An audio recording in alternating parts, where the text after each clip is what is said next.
The system does your job now. My name is Jonah.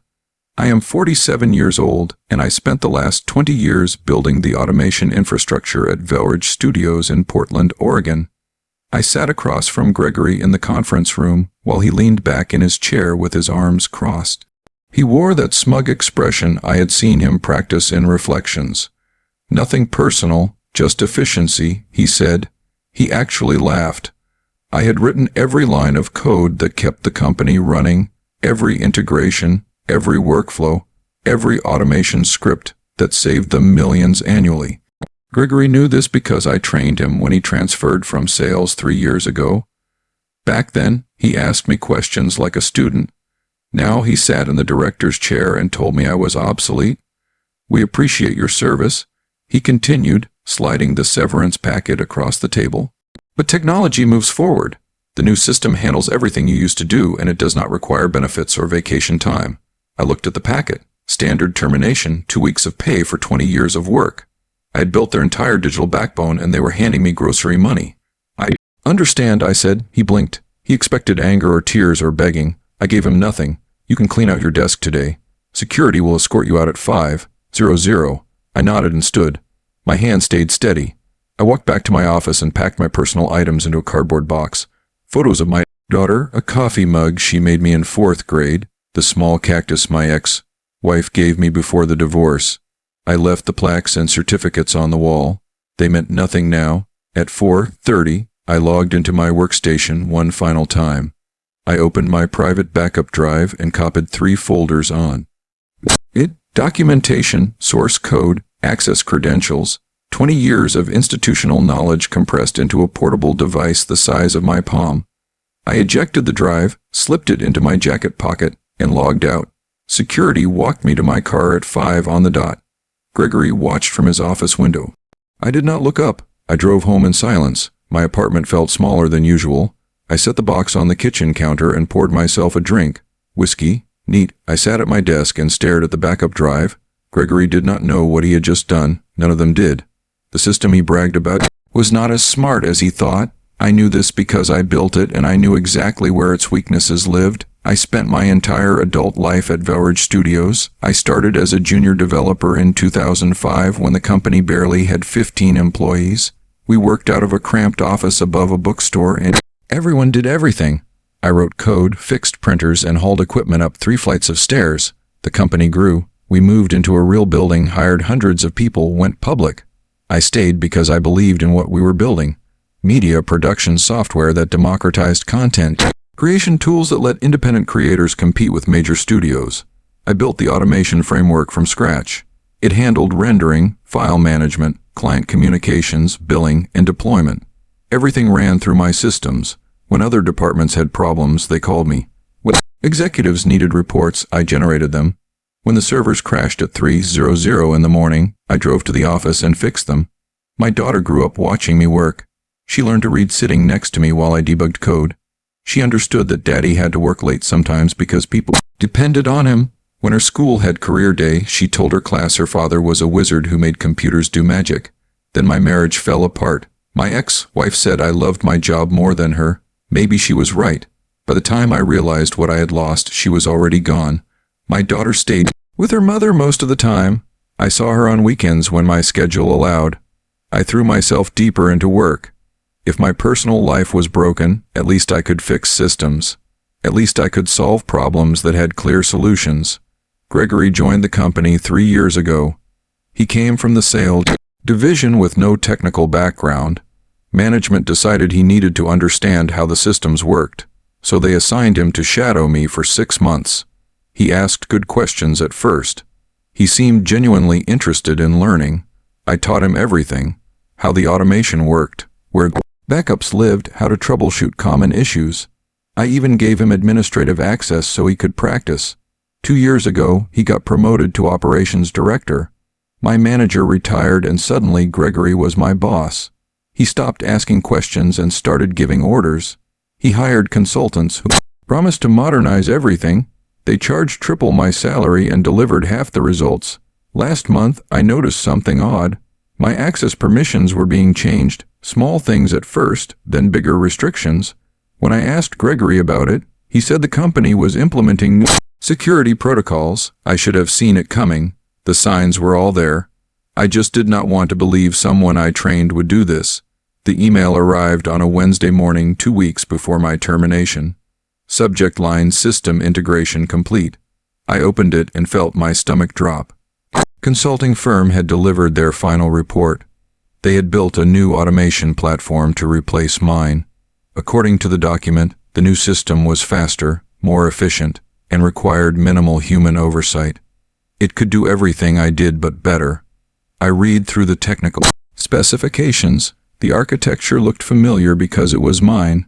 They had taken my framework, rebranded it, and sold it back to the company for $2 million. Every function, every workflow, every integration pattern came directly from my code. I checked the file metadata. The core modules were copied from my servers 3 months ago, right around the time Gregory restricted my access. They stole my work and then fired me for being redundant. I sat in my office and stared at the screen. My hands shook, not from fear or sadness, from something colder, something that felt like clarity. I opened my private documentation folder. Over 20 years, I had maintained detailed records of everything I built. System architectures, integration protocols, security vulnerabilities I had patched, backup procedures, recovery processes, things that were never written down in official documentation, because I was the documentation. I also kept records of every corner that was cut, every security flaw that management refused to fix because it cost too much, every temporary solution that became permanent because nobody wanted to allocate resources for proper implementation. The new system was built on top of my infrastructure, which meant it inherited all those problems. The consultants did not know about them because Gregory never told them. He could not tell them because he did not understand the systems well enough to know what questions to ask. I copied everything to my backup drive: source code, documentation, credentials, and a detailed map of every vulnerability in the infrastructure. Then I created a dead man switch, a simple script that would run automatically if I did not cancel it every 72 hours. Nothing destructive, just a quiet reminder that the system was more fragile than they realized. I did not activate it immediately. I wanted to see what happened first. My termination meeting was exactly what I expected. Gregory's arrogance, his complete confidence that the system would run itself, his dismissive laugh when he told me I was obsolete. I walked out of that building carrying 20 years of knowledge in my pocket, and they had no idea what they had just lost. 3 days passed. I spent them at home updating my resume and drinking coffee on my balcony. My phone stayed silent. No calls from the office, no emergency messages, no panicked requests for help. Then, on the 4th morning, my email lit up. 7 messages from Gregory, all marked urgent. The system had crashed and nobody knew how to fix it. The first email was polite. "Jonah, hope you are doing well. We are experiencing some technical difficulties with the automation platform. Would you be available for a brief consultation? We can discuss compensation for your time." The second email arrived an hour later. "Jonah, this is becoming urgent. The rendering queue is frozen, and clients are complaining about delays. Please call me as soon as possible." The third email had no pleasantries. "Jonah, I need you to respond immediately. This is critical." I read them all while drinking my coffee. I did not reply. My phone rang 15 minutes later. "Gregory," I let it go to voicemail. He called 3 more times. I ignored all of them. By noon, the emails were coming from other people. The chief technology officer, the head of operations, even the chief executive officer sent a message asking if I could come in to help resolve some technical issues. I spent the afternoon researching job opportunities. Several companies were hiring senior automation engineers. I had interviews scheduled for next week. My severance would last another 10 days, and then I needed income. My daughter had college expenses coming up. The emails kept arriving. Gregory's messages became increasingly desperate. "Jonah, please, whatever you want. Name your price. We need your help." I finally replied at 5:00 in the evening. "I am no longer employed by Beverage Studios. Perhaps the system that replaced me can fix itself." His response came back in seconds. "This is not a joke. We have major clients threatening to leave. Projects are completely stopped. I am asking you to be professional about this." Professional, that word coming from him made me laugh out loud. I wrote back, "I was professional for 20 years. I built systems that ran flawlessly. I documented everything. I trained people. I showed up at 3:00 in the morning when servers crashed. Then you fired me and said a system could do my job better. I suggest you ask that system for help. My phone exploded with calls. I turned it off. The next morning, I drove past the office on my way to the gym. The parking lot was full at 7:00 in the morning, unusual for a company that normally started at 9:00. I saw Gregory's car and at least a dozen others I recognized. They were panicking. I went to the gym, worked out, came home, and made breakfast. Then I checked my email. 27 new messages, most from Gregory. A few from the consultants who built the replacement system. They were pointing fingers at each other. The consultants claimed the infrastructure was faulty. Gregory claimed their implementation was broken. Nobody wanted to admit they did not understand how anything actually worked. One email stood out. It came from the chief executive officer. Jonah, I understand there may have been miscommunications regarding your departure. I would like to discuss bringing you back as a consultant. We can negotiate terms that reflect your value to the company. Miscommunications. They fired me and now it was a miscommunication. I replied to the chief executive officer only. I appreciate the offer, but I have moved on to other opportunities. I recommend reviewing your documentation and working with your internal team to resolve the issues. Best of luck. That was true. Technically, I did have other opportunities. What I did not mention was that I also had a complete understanding of why their system was failing. I had no intention of helping them until they understood exactly what they had thrown away. The real problem started on day 5. That was when I received an email from someone I actually respected. Claire worked in project management. She was not involved in my termination. She was just trying to do her job while everything collapsed around her. Jonah, I know you do not owe us anything, but we have 300 employees here who are just trying to feed their families. Client projects are failing. People are going to lose their jobs if we cannot get the systems running. I am not asking for Gregory. I am asking for them. That hit differently. She was right. The people suffering were not the ones who fired me. They were developers, designers, project managers, and support staff who had nothing to do with management's decisions. I thought about it for an hour. Then I sent Claire a message. I will help on 3 conditions. 1. I work as an independent contractor, not an employee. 2. My rate is $500 per hour with a minimum of 40 hours. 3. Gregory is not involved in any capacity. He does not attend meetings, he does not receive reports, and he does not contact me. If he breaks this rule, even once I walk, her response was immediate. Done. When can you start? I arrived at the office the next morning. Security had to call upstairs because my badge no longer worked. Claire met me in the lobby with a visitor pass and walked me to a conference room. The technical team was already there, 8 people sitting around a table looking exhausted. I recognized most of them.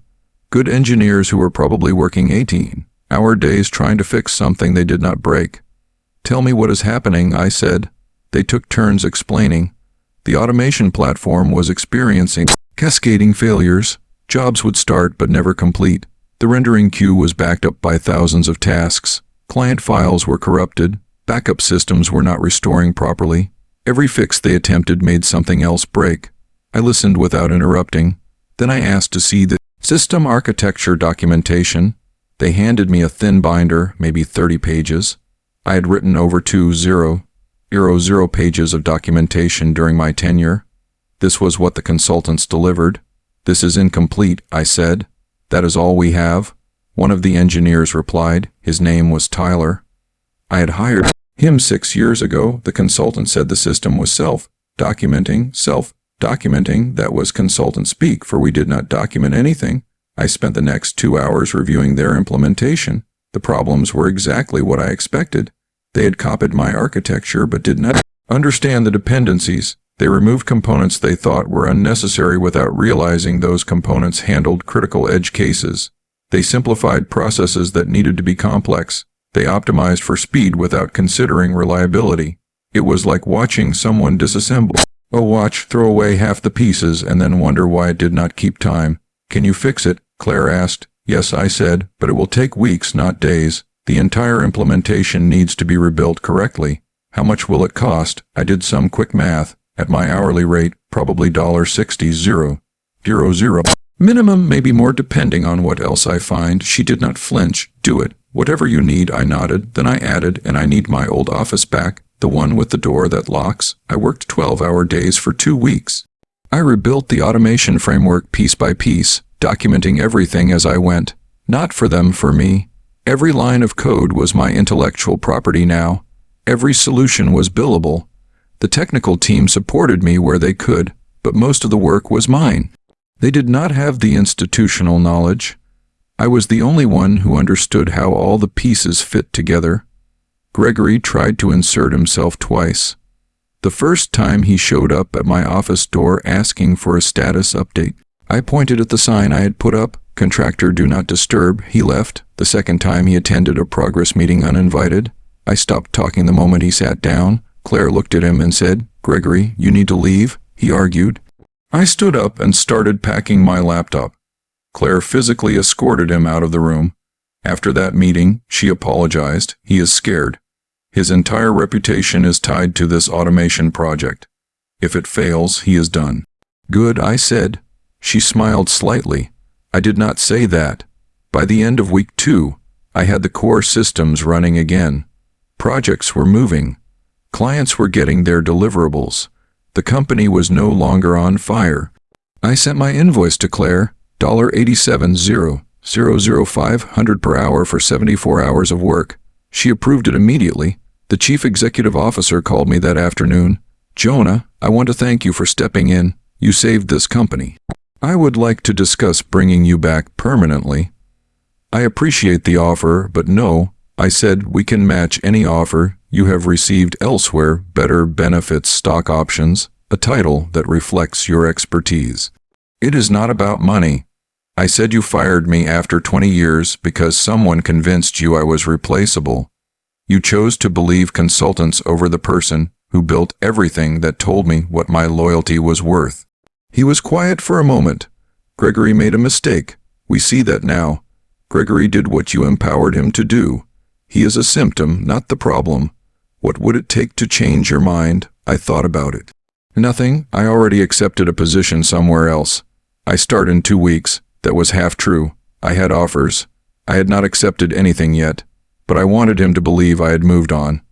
If you change your mind, the door is open," he said. "I appreciate that," I replied, knowing I would never walk through that door again. I finished my contract work 3 days later. I handed over documentation, trained the technical team on the new architecture, and packed up my temporary office. Claire walked me out. "You know, they are going to fall apart again without you." "Maybe," I said, "but that is not my problem anymore." "What are you going to do now?" I thought about my daughter, about the money I had just made, about the job offers sitting in my inbox, about the freedom of not being tied to a company that did not value me. "Whatever I want," I said. She hugged me. "They are going to regret losing you. They already did, but the best part was still coming." 2 months later, I was sitting in my new office when I got a call from Tyler. He sounded tired. "Jonah, I need to tell you something. The system is breaking again. Did you follow my documentation?" "Yes, but Gregory brought the consultants back. He said they needed to optimize the platform for better performance. They started changing things last week. Now we are having the same failures as before." I closed my eyes. Of course, Gregory learned nothing. "Tyler, I am going to tell you something, and you need to decide what to do with it. When I rebuilt the system, I built in safeguards, authentication protocols that require specific credentials to modify core functions. Those credentials are mine, not the company's. If anyone tries to alter the infrastructure without proper authorization, the system locks them out and reverts to the last stable configuration. That is why nothing they are doing is working." He said, "Exactly. The consultants can change surface-level settings all they want, but they cannot touch the foundation, and every time they try, the system protects itself." Gregory is losing his mind. The chief executive officer is demanding answers. Everyone is pointing fingers again. "Tyler, you are a good engineer. Start looking for other jobs.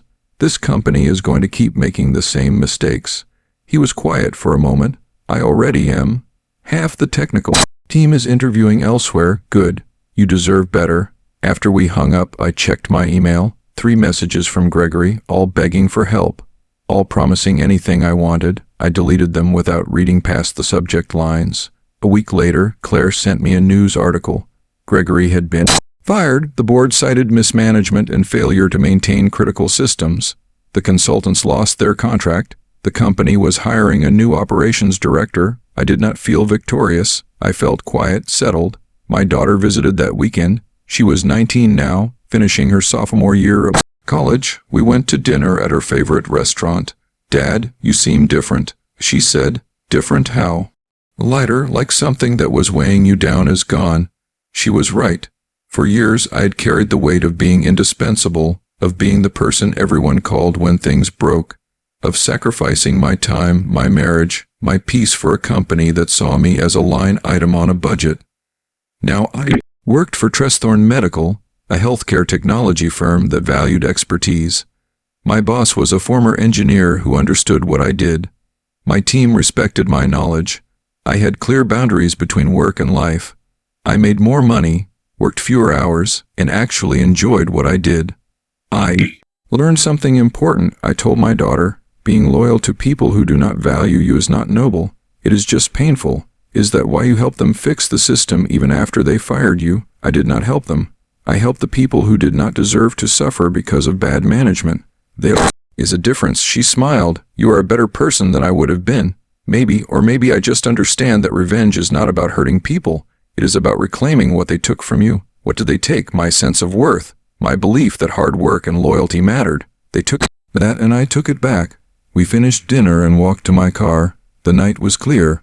Portland looked beautiful with its lights reflecting off the river. Gregory faced forced resignation, public humiliation, and a damaged reputation that followed him to every interview. The consultants lost their biggest client and struggled to find new contracts. The company spent 3 times what they saved by firing me, just trying to fix what they broke. Meanwhile, I moved forward lighter and wiser. Some lessons cost more than money.